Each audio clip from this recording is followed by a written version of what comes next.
CBSE Behive Class 9. The Duck and the Kangaroo. Let's see the introduction.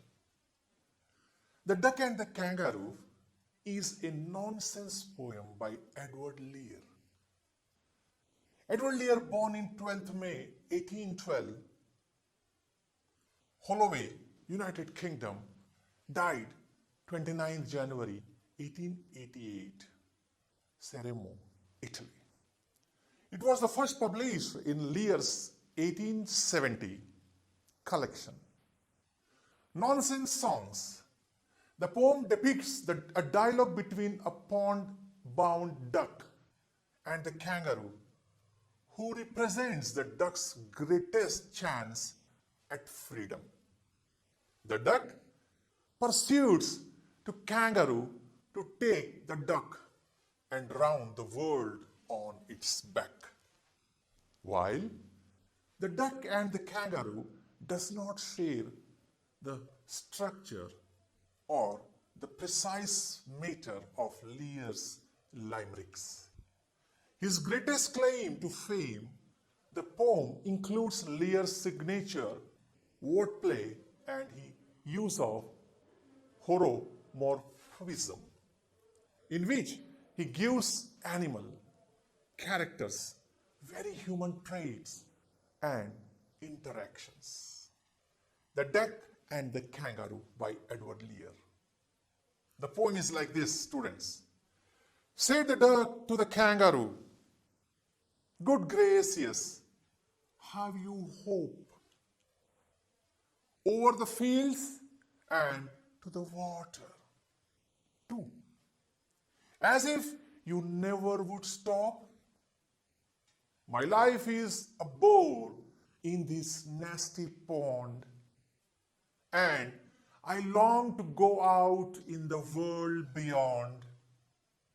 I wish I could hop like you," said the duck to the kangaroo.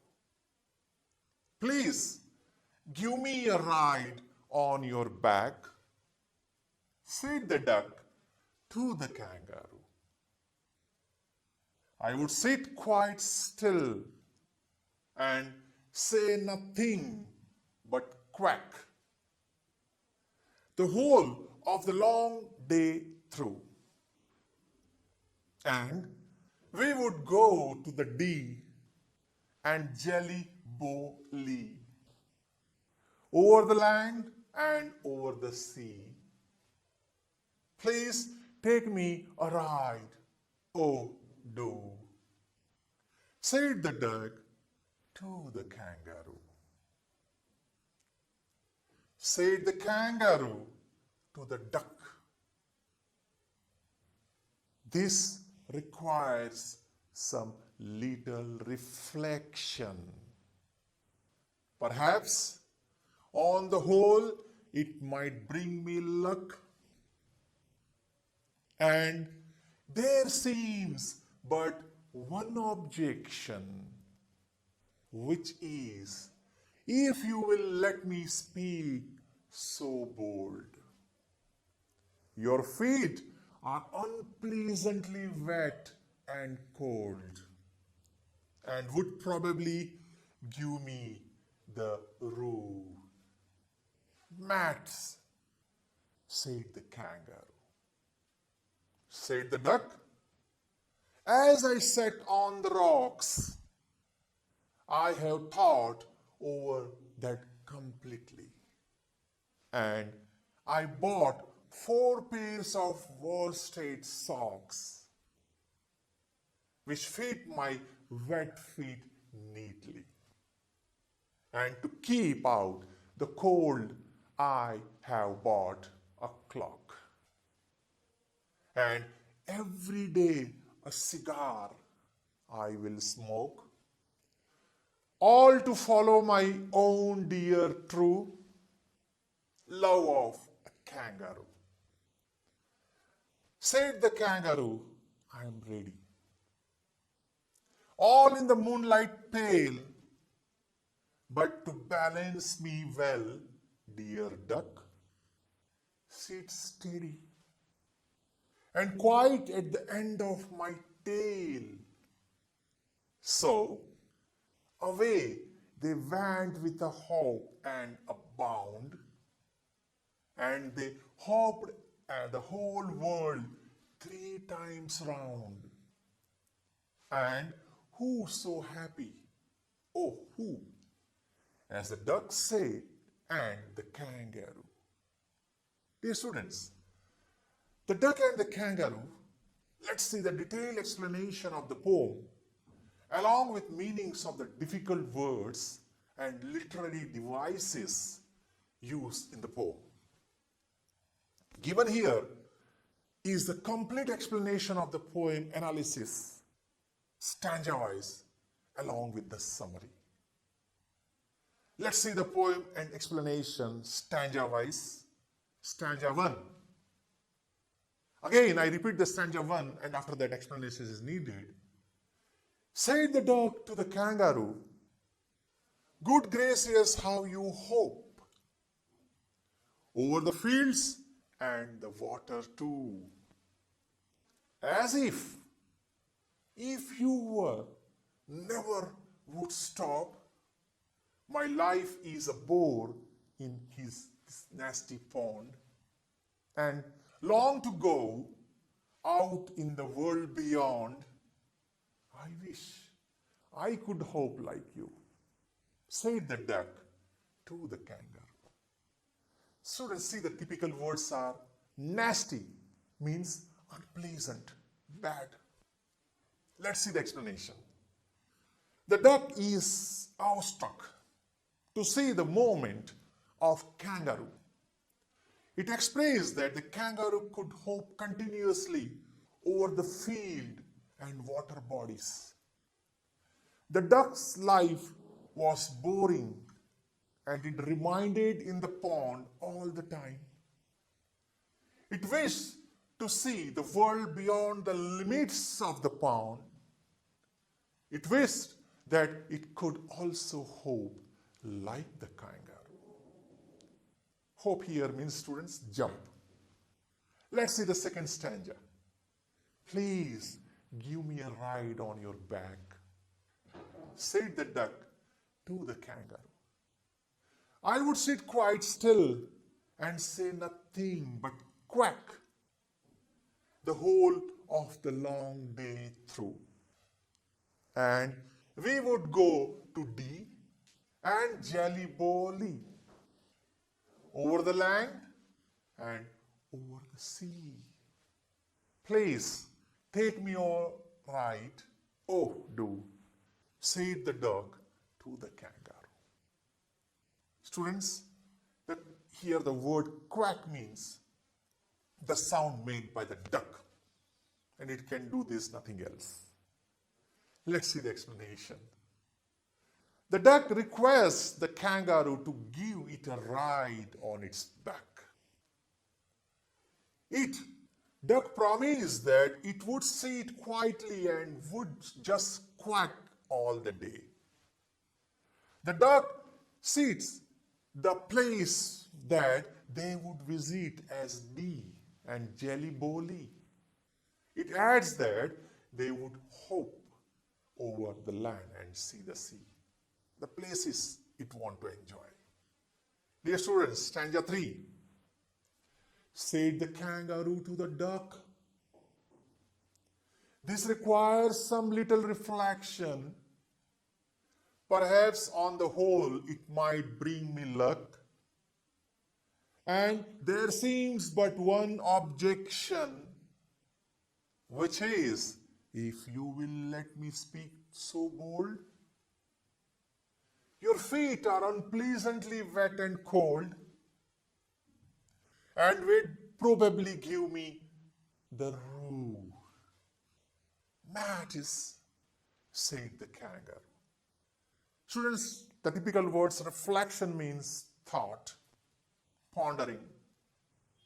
Rheumatism means refers to the disease of rheumatism. Let's see the explanation. The kangaroo replied that it had to think over it. The idea could be good for him, but he had an objection that the duck's wet and the cold feet could give it body pains. Stanza 4, students. Here, said the duck, as I sat on the rocks, I have thought over that completely, and I bought 4 pairs of worsted socks, which fit my webbed feet neatly. And to keep out the cold, I have bought a clock, and every day a cigar I smoke, all to follow my own dear true love of a kangaroo. Students, here clock means a shrug. Cigar, you know, is a style of the rich people. Let's see the explanation. The duck said that as it sat on the rocks during the day, it had thought over it. In order to avoid, the duck had bought 4 pairs of worsted soap fitted its web-shaped feet. Well, in order to stay warm, it would wear a shrug and also smoke a cigar every day. The duck would do all this to protect the kangaroo as it was a beloved. Students, stanza 5. Said the kangaroo, I'm ready. I, all in the moonlight pale, but to balance me well, dear duck, sit steady and quiet at the end of my tail. So away they went with a hope and a bound, and they hoped the whole world 3 times round. And who so happy? Oh, who? As the duck and the kangaroo. Students, let's see the explanation. The kangaroo was satisfied with the duck's response and got ready for the ride. At night, when the duck and the sky was filled with the pale light, the moon, they started their trip with a hope. The kangaroo asked the duck to hold it firmly, and they traveled round the world 3 times. Both of them enjoyed each other's company. Dear students, let's see the literary device used in the poem. As far as the rhyming scheme is concerned, in stanza 1, A, B, A, B, C, C, A, A. In stanza 2, A, B, A, B, C, C, B, A. In stanza 3, 4, 5, A, B, A, B, C, C, D, D. As far as the figures of speech is concerned, students, alliteration. What's that? The repetition of a consonant sound at the start of 2 or more closely placed words. Let's see, number A. Good, gracious. The G sound, G sound is repeated. Go. B. How you hope. Ha sound is repeated. Sit quite still and say. So, S sound is repeated. But to balance, B sound is repeated. E. Dear duck. D sound is repeated. Whole world. W sound is repeated. As far as another figures of speech is concerned, anaphora. When the same word is used at the start of 2 or more consecutive lines, for instances of anaphora, in the poem are as follows. Number A. And to keep out the cold, I have bought a clock, and every day a cigar I will smoke. Number 2, B. And they hoped the whole world 3 times round, and who so happy? Oh, who. Both the pairs of the sentences begin with and. Students, fourth figures of speech, refrain. The use of a musical rhyming sentence throughout the poem, said the duck to the kangaroo, has been repeated to lay stress and the request made by the duck to the kangaroo. 5. Enjoyment.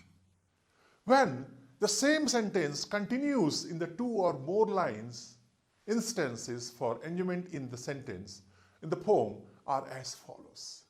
Number 8. And I bought 4 pairs of worsted socks, which fit my web feet in neatly. Number 2. All to follow my own dear true love of a kangaroo. Dear students, the duck and the kangaroo, let's see summary. The duck is awestruck with the impressive abilities of the kangaroo. The duck expresses that the kangaroo has the ability to hop continuously over the fields of water bodies. The ducks believed that its life is boring in the comparison to the kangaroo. This is because the duck has to stay in the pond all the time, nasty pond. Furthermore, the duck expresses its desire to see the world beyond the confines of the pond. The duck expresses his desire to hop just like the kangaroo is able to. The duck then makes an important request, appeal to the kangaroo. This request is to let the kangaroo give it a ride on its back.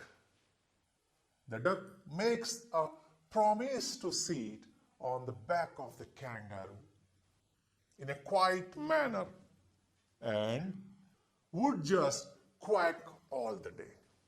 And quack is its nature.